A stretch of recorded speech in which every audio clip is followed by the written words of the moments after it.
In today's video, I'm going to teach you how to restore accidental changes in Jira using issue history and workflow recovery tools. If you've ever updated the wrong ticket field, overwritten a description, or moved an issue to the wrong status, you know how disruptive that can be for your team.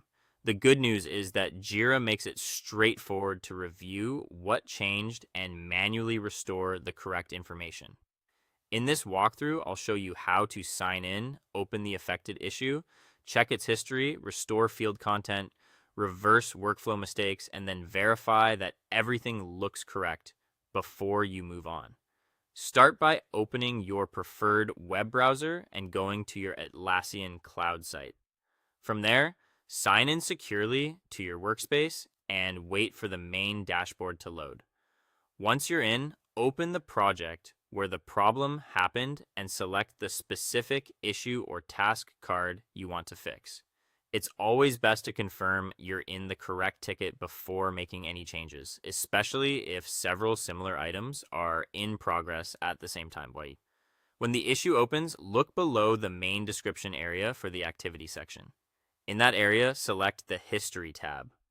This view shows a chronological record of changes made to the issue, including when the change happened, what field was edited, the previous value, and the updated value.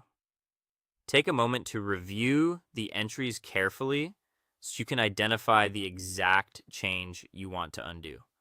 Once you find the correct history entry, use the original value shown there as your reference. If the issue description or another editable text field was overwritten, copy the original content, then click back into the active field and paste it in. After that, save your changes. This is a simple but reliable way to restore the earlier content without guessing or trying to rewrite it from memory. If the problem was a workflow mistake instead of text content, you can manually set the issue back to the correct status. Near the top of the issue view, find the current status and open the status dropdown. Then choose the previous valid stage, such as in progress or another appropriate status in your team's workflow. This helps restore accurate board visibility and reporting. For a faster option during live team meetings, you can also go to your Scrum or Kanban board and drag the card back into its original column. This is useful when you need to fix a status change quickly without opening the full issue details.